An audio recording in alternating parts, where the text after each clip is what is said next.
Welcome to One on One, a program that seeks to enlighten viewers on political and social issues hosted by African Press International. Today we are privileged to have Mr. Peter Owino Ranginya, a man who has decided to contest for Ugenya parliamentary seat in Kenya, as our guest. Mr. Ranginya, what has inspired you to do this, and which party have you chosen? Thank you very much, Mr. Sammy Correll. That's a question that I've been asked several times, and what have inspired me to go back to Kenya is simply the need for good leadership that is required in that country, whether you are in the opposition or whether you are in the government. It means the quality of leadership has to be increased.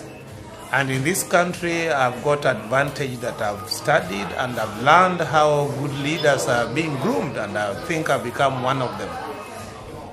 Can you then tell us something about the nominations? Do you think the party you have chosen has faith in you that they can nominate you when the nominations come? My party that I'm going to contest is ODM. Does not need to have faith in me, because they leave it open that the people whom I want to represent will have to decide whether I'm qualified enough to be a member of parliament there or not. And I believe that given the level playing ground that I know the party have decided now, I think the people of Ugenya will see something in me which is special. You live in Norway, and now you have chosen to represent a constituency in Kenya. Yes. Do you feel you have done informed research, making you to believe that the people will have you as their choice in the next parliament? In other words, what have you done for them there in Kenya while you are in Norway? Mr. Sammy Correll, you know that good leadership does not need the leader to be around. Leadership has to be felt. I believe there are people who live in Nairobi, whom I'm contesting against, who have never stepped in Ugenya until the election have come. I've sponsored several children in Ugenya from the contacts from Norway. I've sponsored churches. I've empowered youth. I've even, the most important project that I've applied for the sports equipment of Ugenya through the UN Habitat Fund, which is based in Nairobi. And nobody knows that from that organization you can get funds, which I've got. So there are several things that I've done and got on behalf of the people of Kenya. In 2007 general election, you tried the same, in the same constituency, and was unsuccessful. Yes. What do you think has changed for you now in the coming elections of 2013? Simple thing, that a football team that decide to play a championship for the first time, you will always fail, because you make so many mistakes. You find people who are old in the field before you. You have no time to sell yourself. But I think I've had enough time, years, 5 years, that the people of Ugenya now can see what I'm capable of. You have managerial skills. Your education strengthens that. Why could you not run for Siaya County governorship instead? Because in the counties, they require qualified managers. That's a very good question.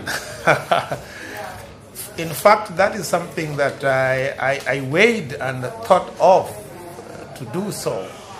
But then, like a good manager, I thought that if I get a small place and manage it so well, I'm still young, then the people of Siaya will see me in 5 years, and if I ask them opportunity to lead them, then I will have an example to show them this is what I've done. So, but you would still have represented them in the same way, like in parliament, but differently, because there will be much more, initiative development, because you will take care of the money as a governor. I know that, Sammy, but being a leader of a governor, being a governor is more of an administrative job, how well to manage things. But you must not forget that it's a political position. Politics, when it requires elective position, there are other things that come just not beyond the managerial skills. You are qualified, yes, you need to sell that package. You need to reach everywhere for everybody to know that package. I think I didn't have enough time to sell my managerial skill for the whole county to elect me. Okay, since you stood for the constituency elections in 2007, let us talk about the violence Kenyans are experiencing in Garissa, Isli, Baragoy, Seguta Valley. I'm talking about Samburu and Uganda region. Do you think this is a sign of things to come as Kenyans approach election time 2013? In other words, I'm saying, is this a start of what took place in 2007, 2008, the post-election violence? I don't want to think negatively because I trust the intelligence of the Kenyan people, but I'm disappointed that the security issue have not been taken by the organs that should deal with that. Because I still see, when I go back to Ugenya, I found the administration police arresting Changa drinkers and Changa brewer.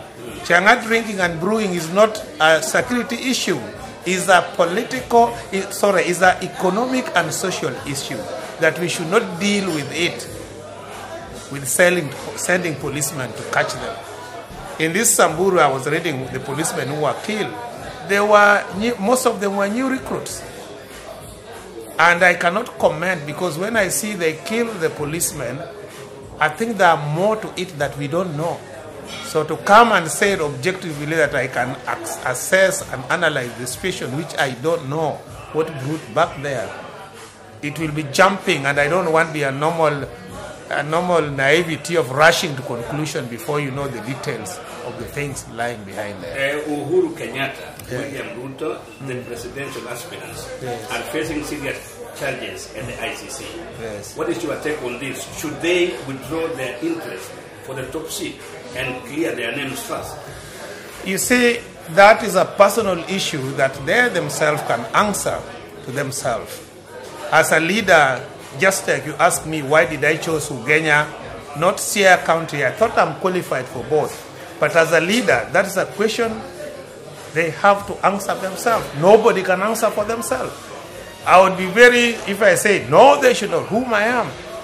It means that if I say they should not contest, I'm already concluding they are guilty. I don't know. Why should they, if I say they should go and clear, if I say they must run, I'm concluding that they're not guilty. I don't know. Okay, then when you argue that way, the Electoral Commission of Kenya has come out clearly today that they will, today, Wednesday, that they will only allow Kenyatta and Ruto to run for the presidency only if the Kenyan courts clear the two. Do you agree with the IEBC's chairman? To the extent that I think somebody went to the court to just challenge the candidacy of Uhuru and Ruto.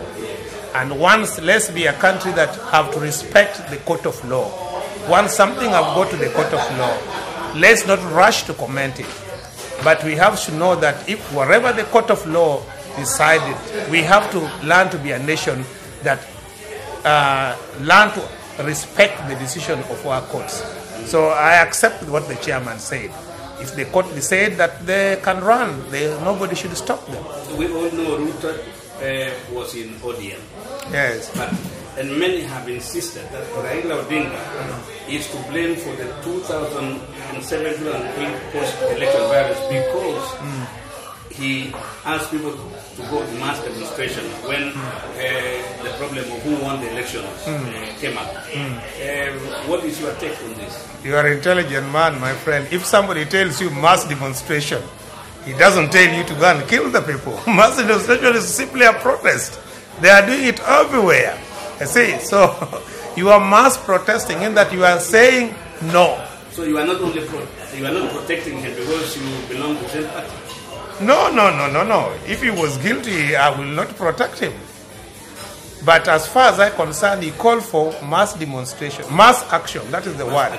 And he was not himself who called. It was the party secretary general who said Kenyans should go for mass action.